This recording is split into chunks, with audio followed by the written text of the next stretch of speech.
What is this? Some sort of old impact tool I found in an antique store. No one in the store knows anything about it or how it was used in the past. It measures 16 inches long, weighs about 2.5 pounds, it is stamped with the letters LCF, and has a cool looking design. It looks handmade and I could see it being blacksmith made. Any ideas? It's an antique hand-forged French scythe peening anvil stake for beating out the edge of a scythe blade prior to the final sharpening with a scythe stone. Here's one from the Canadian Museum of History that says it's from 1810 to 1850. And here's another one on a sharpening bench. What is this glued-on metal pin on a record player? The pin is 2 inches or 5 centimeters long, the gray cap comes off, and the black part that looks like a suction cup is glued to the wood.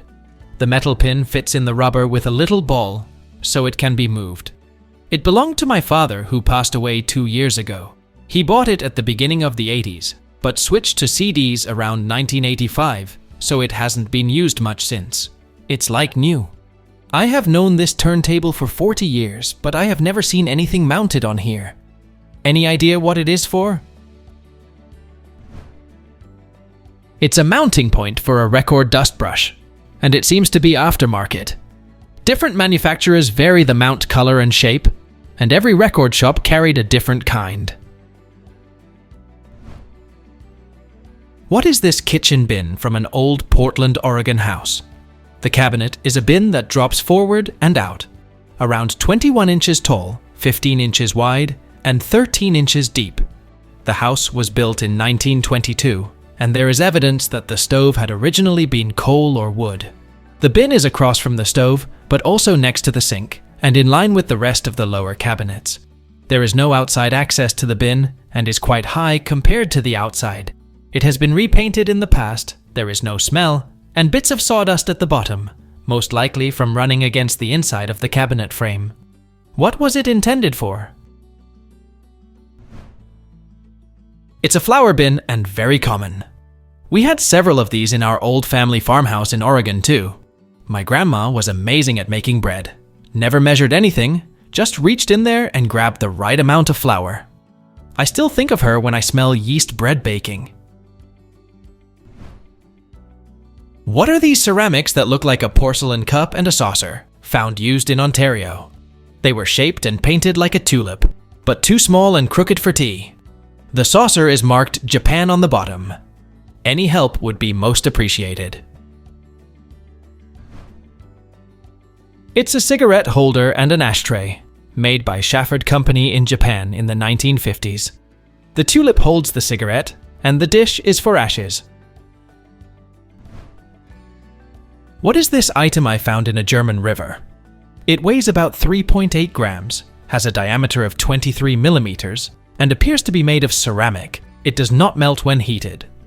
On the bottom side is a number 5, but it does not match with its weight of 3.8 grams. I tried Google reverse image search, but with no matching results. Could it be some kind of game token? It's a pre-war porcelain German Red Cross badge from circa 1936. The pins are glued on the back, and nurses used to wear them on their aprons.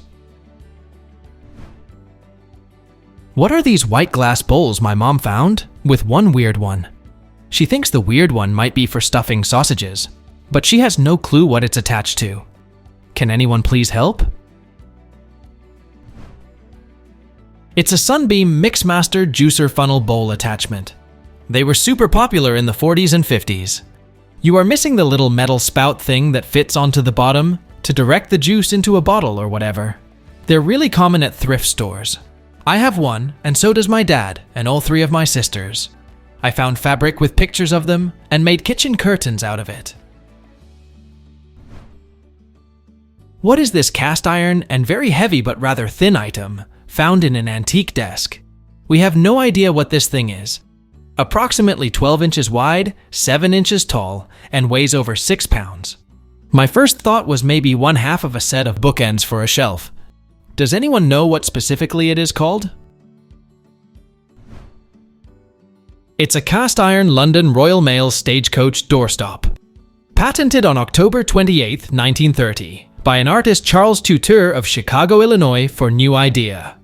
New Idea made doorstops, bookends, lawn sprinklers, and ashtrays. What is this thing with steel pipe and valves I found where they used to run cattle? Around 37 inches tall, the round part is approximately 12.5 inches in diameter and made of metal. It looks very old, probably 100+ years old, and pretty rusted, with no maker's mark visible. Any information would be greatly appreciated. It's an antique anchor torch lamp, manufactured by A.J. Lindemann and Hoverson in Milwaukee, Wisconsin, in the late 1800s to early 1900s. This is a rare piece of American manufacturing and lighting history. This hanging torch lamp is made up of a round closed pan-type container to hold liquid oil fuel, with a tube affixed to the bottom of the container, ending in an adjustable burner. A.J. Lindemann started the company in 1875 in Milwaukee, and in 1890 became incorporated as the A.J. Lindemann and Hoverson Company. They specialized in all kinds of steel products having to do with kitchens, lighting, cooking and roasting pans, stovepipes, and stoves and ranges. What is this small wooden stand with holes, alligator clips, and a lid seen on a local flea market page?